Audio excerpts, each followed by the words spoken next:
There are 9 planets in our solar system right now, but we only live on one of them, and aim to expand to another soon. But what of the others? Could we live on them? Join us as we explore how long you'd survive on the other planets. Number 9. Mercury.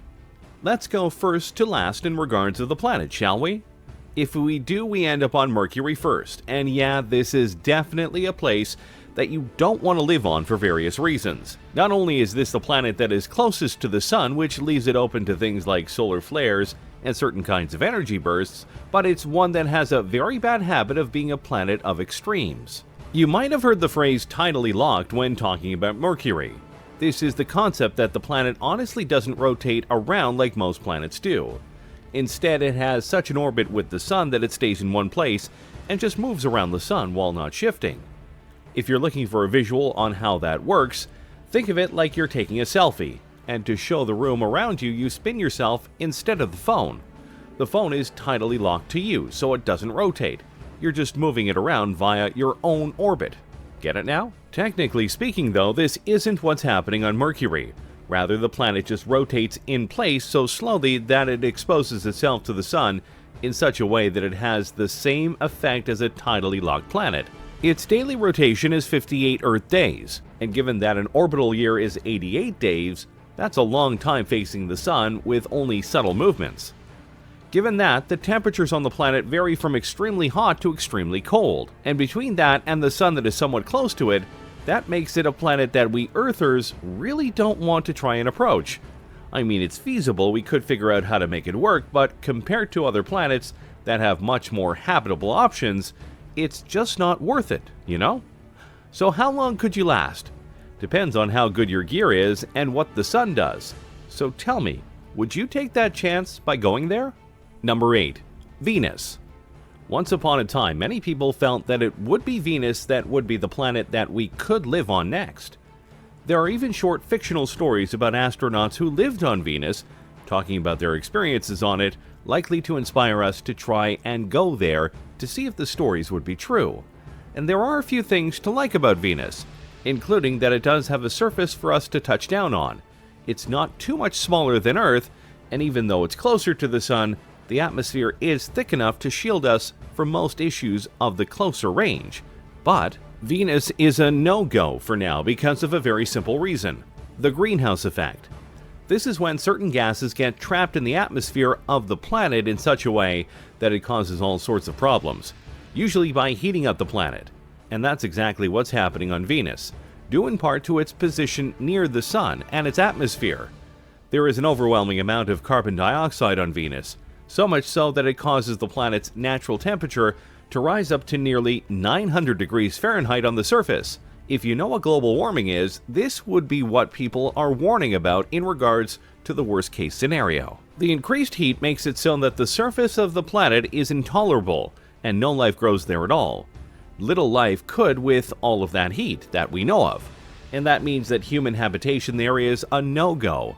Plus, even if we could survive the heat, the atmosphere is so thick with carbon dioxide and other greenhouse gases that we couldn't breathe it in. Ironically, there are spots in the atmosphere that are rich in oxygen, so we could live there if we made floating colonies, and thus make us the real-life version of Cloud City. But that would be a long way away and have a slew of other problems. But still, people hope. Though if you try and go there now, yeah, you would die quickly. Number 7. Earth. I know what you might be thinking. Why are we talking about Earth? We already know how long we can survive on here. But do you? Do you really? If you think about it, Earth is actually the most dangerous planet in our solar system. Not because it's too hot like Mercury or Venus, or it has dangerous gases like Jupiter and Saturn, or it's too cold like Pluto, but because there is so much on Earth, it's easy to die a lot of ways.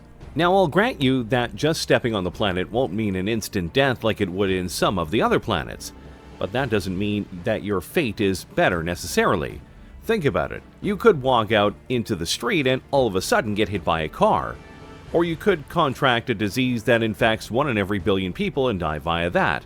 There's cancer, there's deadly water, there's animals that can bite you and infect you, there's accidents, dumb luck, and bad luck, and on and on. It's a lot to take in. There was a show once called 1000 Ways to Die, talking about some of the most random and unusual deaths ever recorded.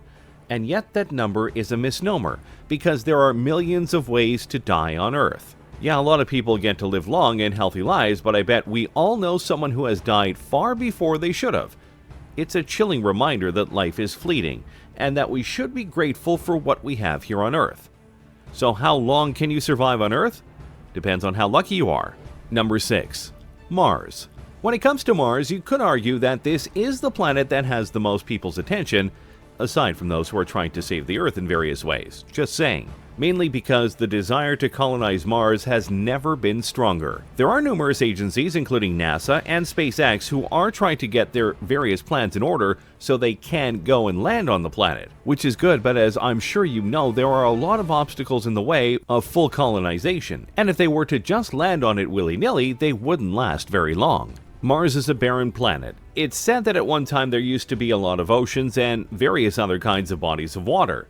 But due to a hole in the atmosphere and various radiation, that is no longer the case. The best there is right now is ice and clay, which means that any colony would have to use the limited water resources available in order to last long term.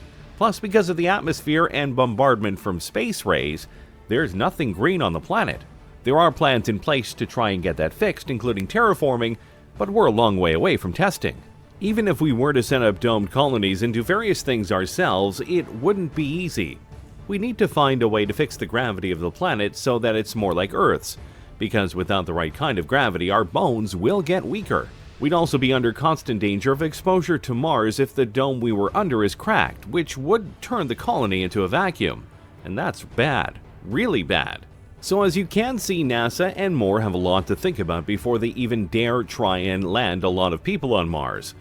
But if they do get it figured out, it would mean a lot of new potential for humanity, and to many that's worth the risk. Number 5. Jupiter.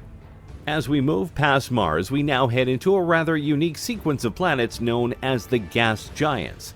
The biggest of which, of course, Jupiter, which makes this a rather difficult planet to talk about because the very notion of touching the planet would be an instant death to anyone.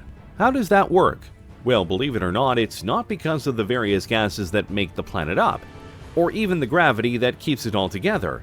Rather, it's the pressure that is exuded on the planet. It's so much greater than Earth's that if you even think about going into it, you'd be dead in less than a second, and that's just the first way it could kill you. The main gases of the planet are hydrogen and helium, which would kill you upon inhaling them in enough volume. Or there's the fact that the planet in many cases is just a giant living storm, including the infamous red spot of Jupiter that never stops thunderstorming, and has lightning bolts that could likely vaporize you. Are you getting the picture here?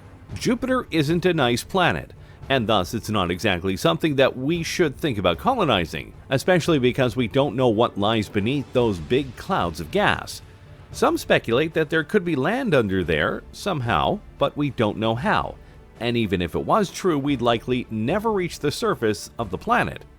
The moons, though, are another story, which brings us to number 4. Saturn. Arguably the most beautiful planet outside of Earth, Saturn is also a gas giant, and like Jupiter, has a lot of things that could kill us in the very not-so-nice way, such as the pressure that would likely kill you within a second, or the gases that can choke the life out of you. Not nice things to think about. However, there is a caveat, for while we may not be able to live on the planet, we could live on one of its many moons, one of which, Titan, is stated to be a place that could possibly hold life, and even power it. The moon has an atmosphere. It has lakes filled with various liquids, including liquid gases like methane. Yes, that's a thing. And the gravity isn't too dissimilar to something like the moon. Thus, there are many people interested in potentially colonizing there.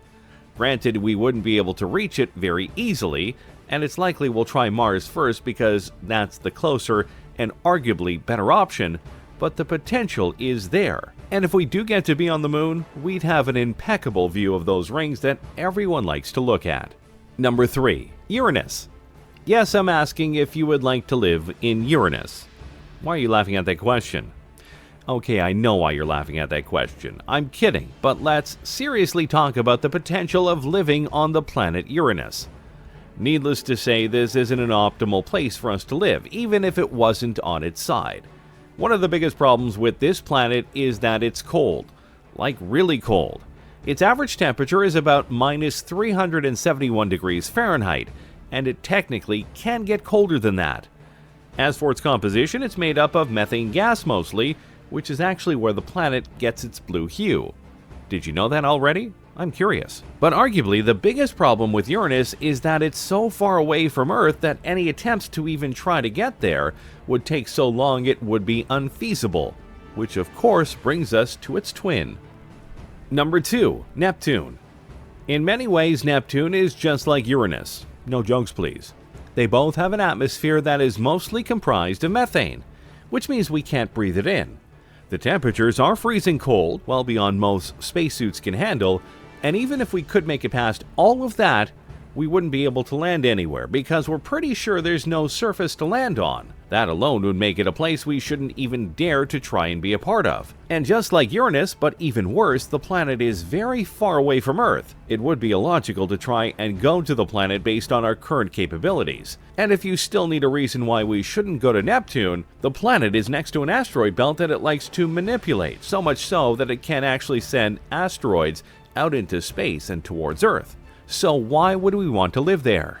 Number 1. Pluto. Yes, Pluto, the planet that still exists despite science saying it's not there. In regards to Pluto, it has one of the biggest problems in terms of living there: distance. It's the farthest planet away from the Sun. However, unlike its closest planetary neighbors, it's actually a solid planet.